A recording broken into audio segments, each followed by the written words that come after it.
Thank you for that very, very kind intro, and thank you everyone for coming here. It's so special to come back to ASU and remember going through my MFA here and have flashbacks to carrying around, many drafts of my stories, of my classmates' stories, and the books we were assigned, and I'm just so grateful for the lessons that were imparted to me, the encouragement of my teachers and of my classmates, and the support that is ongoing. So thank you. I'm going to read a little bit of one story and then another story in its entirety. The first story that I'm going to read just a little bit of is called Mobilization, and it's the first story in the collection, and I thought it would be a good choice because it's got a Arizona reference in it. Playing to the crowd here. But I think kind of going back to what it was like to live here and study here, I really appreciated the opportunity to explore Arizona and discover some of its mysteries, and I hope that a little glimmer of that is reflected in this passage. It's 2 pages. Mobilization. We were multitudes. We were millions. We lived within dimensions up to 50 feet long, 14 feet high, but never more than 9 feet wide. We were drivers, asphalt lickers, road runners, gearheads, the denizens of motorhomes who rolled across the country en masse, a fleet of rubber-soled seekers. We were a city on wheels, a city on the go, a growing city. More motorists joined us each day. Newbies drove shiny RVs off the lot. Class A motorhomes with leather interiors, granite countertops, TVs, bonus sleeper sofas. Or they purchased tow-along teardrops, fifth wheels, cab-overs, pop-ups for pickup truck beds. A wealthy actor built a double-decker apartment on a tractor-trailer, hot tub on the roof. We let him join too. We didn't discriminate. We welcomed families of 5 crammed into campers, as well as heavy metal screamers straying with bandmates from their touring paths. Oddballs joined in custom trolleys made from salvaged wood and glue. Whatever works, we said. What mattered was that everyone was always at home, but always away. Gas pedal down, we cracked the code humanity had wrestled with for too many millennia. How to have an adventure, yet keep your home close. How to wander the world, yet never get lost. If only Odysseus could have taken Penelope and Telemachus with him, the old lady and the looms, the goats and the farmers and the grapevines and Ithaca's gravelly shores, because we did. We brought our Siamese cats and Welsh corgis. One man had a 60-year-old Greek tortoise that rode in his passenger seat. He let it roam during pit stops. It never got far.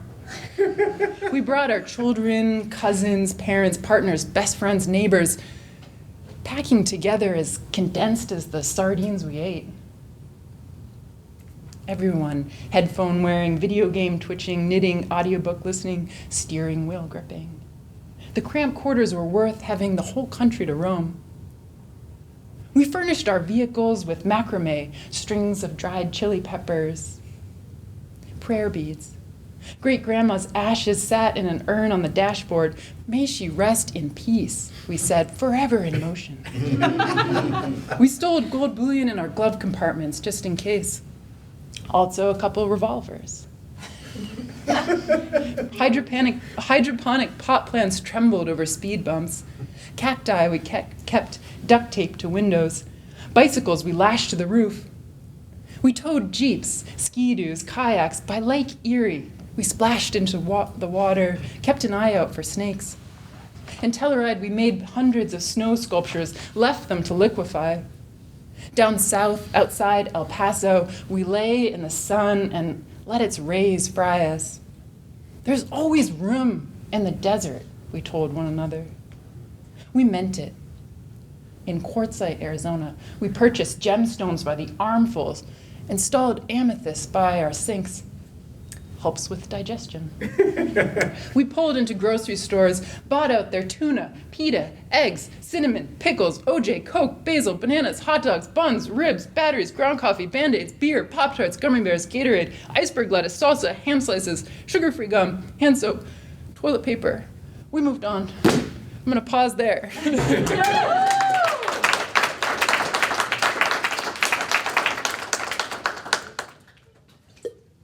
Almost thought I wasn't going to make that list. Okay, so I'm going to read a story in its entirety now called The Tough Part. As you heard in that wonderful intro, I am in this book, in this story collection, trying to figure out a way to talk about what it's like to live in a world that feels like it's falling apart in so many different ways, and to think about how does that really feel? What does it really mean? And to me, that means a world that's weird, that's uncanny, and that is often hard to see, except for its kind of surreality. So you'll see that coming through here. The tough part. There are only 5 moose left in the whole world. Someone had to save them. I was someone. So was Marissa. Also our daughter, Dottie, though in a less defined sense. We were going to save the remaining moose. We were going to make a few moose into many moose. What the fuck else did we have to do? The important thing, according to Dottie, was to keep the moose wild. People needed to stop feeding them Cokes. Even though it was adorable to see a moose suction its big, rubbery lips around a glass bottle and then tilt its big, goofy head back and take a swig. Pretty hilarious, actually. But people needed to stop that. They also needed to stop letting moose cool off in their swimming pools, even though it was really hot most of the time. Wicked hot, actually. The trouble was that these kinds of behaviors made moose unwild. Unwild moose got soft. Soft moose got dead. Kind of like you, says Marissa. How you got soft. She is talking to me. She is talking in her vengefully righteous, yet surprisingly sensual voice about how I gave up my unsuccessful, albeit soulful, DJing career to become a cruel, self-obsessed real estate agent, feeding from the poisonous hand of capitalism. I'm the one who paid for this house, I say.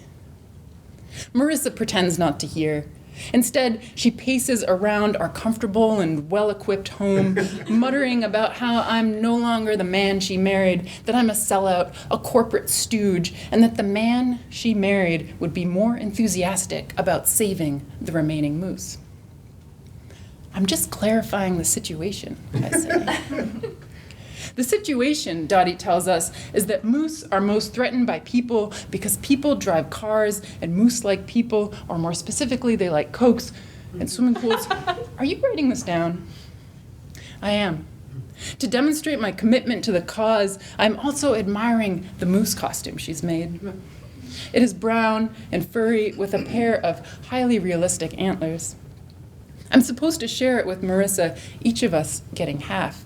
Kind of like a divorce, says Marissa. Marissa was originally going to be the front half standing upright, while I was going to be the back half of the moose bending forward, my hands on her hips.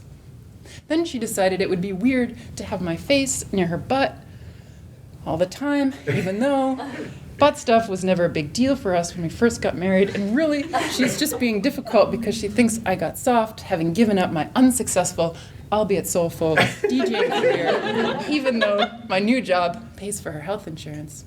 The health of the planet, Marissa announces on cue, is more important than our own. She gestures towards the moose costume, indicating that I should put on my half. I balk. The plan is that Marissa and I will wear the moose costume so that we can trick the 5 remaining moose to a peopleless wilderness in Canada. Dottie says, I would do it, but I'm 4 years old. That's a good point, I reply. Marissa makes her vengefully righteous yet highly attractive face into a scowl. Have you quit your job yet? She says. I tell her I'm planning to telecommute, though quite frankly, I'm nervous about how exactly I will fulfill the requirements of my occupation given the constraints of the mission. If you don't quit your job, says Marissa, I really will sign those divorce papers. Dottie, remember, once an animal is extinct, it never comes back. People get divorced and remarried all the time, I say. Dottie, it's a long way to Canada and will probably take you many weeks, maybe months. Is that going to be a problem? Marissa asks me. I don't say anything.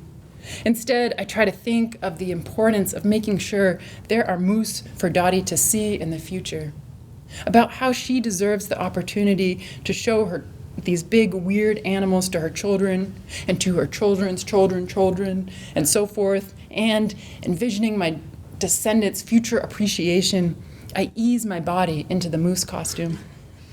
My legs fill the furry brown legs, my head the furry brown head. Marissa gets in too, her legs becoming the back legs and her torso the moose belly. At last, I take a few steps forward. My back half, better half, trots along beside me, her hands grudgingly placed on either side of my waist. These antlers are quite heavy, I say. Try walking in a permanent bend, says Marissa. You're just... I pay for electricity, I say. Electricity is killing the planet, says Marissa. You look really legit, says Dottie. She claps her hands. Our first few days as a faux moose go well, mostly because Marissa and I can't talk. Talking would clue the real moose into our human identities. Instead, we grunt and gallop around, locating the 5 remaining moose in their current unsuitable habitats, highway medians, golf courses, wastewater marshes, then herding them in the general direction of north. There's a GPS in my fake snout. I'm not a superhero. The tough part is crossing swamps. The tough part is eating pondweed for breakfast. The tough part is eating pondweed for lunch. The tough part is secretly eating the candy bar I hid in my faux moose earlobe without the real moose noticing, or more importantly, without Marissa noticing and becoming vengefully righteous about me carrying contraband that could expose our identity and thus jeopardize the mission. The tough part is avoiding hunters. The tough part is avoiding bodegas and swimming pools where moose might succumb to human contact. The tough part is crossing roads. The tough part is Marissa's guilt-inducing yet surprisingly sensual breath filtering forward from the back half of the moose costume. The tough part is when there is no more pondweed to eat. The tough part is crossing roads that have turned into highways. The tough part is Marissa pinching my waist, then tapping out the beat to a track I used to spin as a DJ. She goes, mimicking Adonis and Charles B's lack of love. The tough part is when the other moose try to get away from us and each other because moose are solitary creatures and unaccustomed to traveling in herds. This is something Dottie made sure we knew. The tough part is missing Dottie and worrying about her, but also knowing that she is a highly competent 4-year-old, and really kids mature faster these days. And we're doing this for her, so that someday she'll be able to show her children the moose, albeit from a safe distance, so the moose remain wild creatures and don't get soft.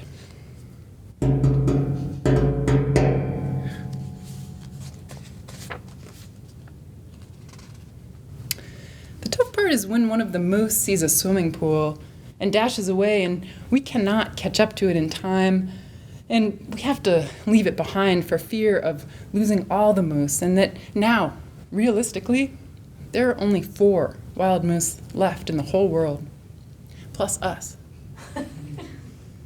Maybe they won't have swimming pools in Canada. I can feel Marissa trace these words into my back later that night. Or bodegas. The tough part is when all the moose get ticks, because ticks like warm weather, and warm weather is all we get these days. The ticks latch onto the moose and suck their blood and make the moose itch. The moose start scratching themselves. They dig their hooves against their flesh and rub themselves on trees and chain link fences and electricity pylons, and one moose, the youngest moose, still downy-nosed and knobby-kneed, he starts scratching so hard he raises whole patches of fur. But still the ticks suck. The ticks suck so much blood from the littlest moose that his body goes from brown to white. He starts to look like a ghost moose staggering north. Marissa and I scratch at the ticks too, but our faux fur is firmly glued on. Soon, there are only 3 wild moose left. 3 wild, itchy moose, plus us. Maybe the ticks will die when we get to Canada. Marissa presses her finger into my back, spelling out the words. The tough part is that we are actually already in Canada, but Canada, it turns out, is a lot like everywhere else, and not what we thought it would be, which is green and wild and people-less. There are a lot of people in Canada, and roads and bodegas and swimming pools. I even recognize my own real estate signs on a few parcels of land. We'll probably get there soon. Marissa presses her fingers harder. Won't we? I say nothing, because I can't speak for fear of the other moose knowing we're human, and because I suspect that Marissa already knows what I know. The tough part is knowing. Won't we? The tough part is getting very, very tired, and seeing the other moose get very, very tired. So tired that one of them is too slow crossing a highway full of too fast 18-wheelers. The tough part is wanting to walk slowly into the highway myself, and starting to do so, but having Marissa plant our collective back feet, and then feeling terribly sad that I can't tell the woman I love that I love her, and that I'm sorry I was a coward and gave up DJing. Because really, what's the point in living except any way that feels right and true? We stumble onward. We are all very hungry. After a while, I take out my second and last candy bar, which I kept stowed in my other oversized earlobe. I pass it back to Marissa. Then I hold my breath, waiting to feel the angry pinch of Marissa's disappointment, but also hoping, really hoping, that she forgives me for this and every moment in which I've ever put myself ahead of the greater good, or in which I've ever sacrificed the future for the present. I feel no pinch. Marissa eats the candy bar. The tough part is feeling happy and sad at the same time. The tough part is wondering whether we've gone through all of Canada and past the North Pole and are now circling the globe the other way, still searching for a wild, verdant place, a safe place, a place that may not exist. The tough part is looking at all the other moose, or the 2 other moose, and wondering whether they are even moose at all, or just other pairs of humans in moose costumes. Maybe there were never any wild moose left. Maybe we are all just people trying to show our children that we care enough about them to keep a species continuing on. The tough part is continuing on. The tough part is continuing on. The tough part is continuing on. The tough part is continuing on. The tough part is continuing on. The tough part is continuing on. The tough part is continuing on. The tough part is continuing on. The tough part is continuing on. Thank you.